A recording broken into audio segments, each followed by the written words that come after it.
ఎక్కడ డిఎస్సికి ఏపీపీఎస్సికి జగన్మోహన్ రెడ్డి గారికి అసలు తెలియదు, సో అటువంటి నాయకుడినా మీరు ఇచ్చేస్తారు, అటువంటి నాయకుడినా మీరు సపోర్ట్ చేస్తారు అనేటువంటి దీనిలో కొంతమంది మాట్లాడుతూ ఉన్నటువంటి విషయం.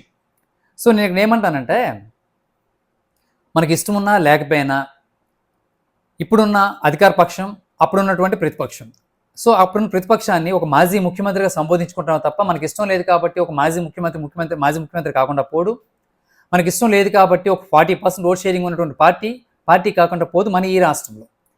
సో నేను ఇక్కడ ఏమంటానంటే, ఈ గ్రూప్ 1 సరే, ఇప్పుడు చాలామంది చాలా రకాల వీడియోస్ చేశారు, చాలామంది చూశారు. ఇక్కడ నేను అనేది ఏంటంటే, ఈ డిఎస్సి వాళ్ళ హయాం జరిగిన గ్రూప్ 1.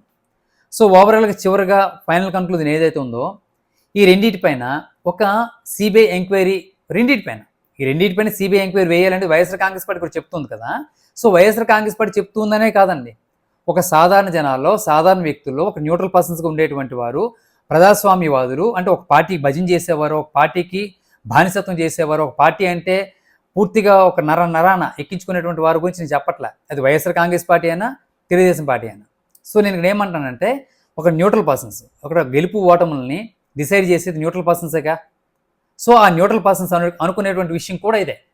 ఏముంది, గ్రూప్ 1లో తప్పు జరిగింది అంటున్నారు, ఘోరాలు జరిగాయి అంటున్నారు, సో దానిపైన సిబిఐ ఎంక్వైరీ వేస్తున్నారు.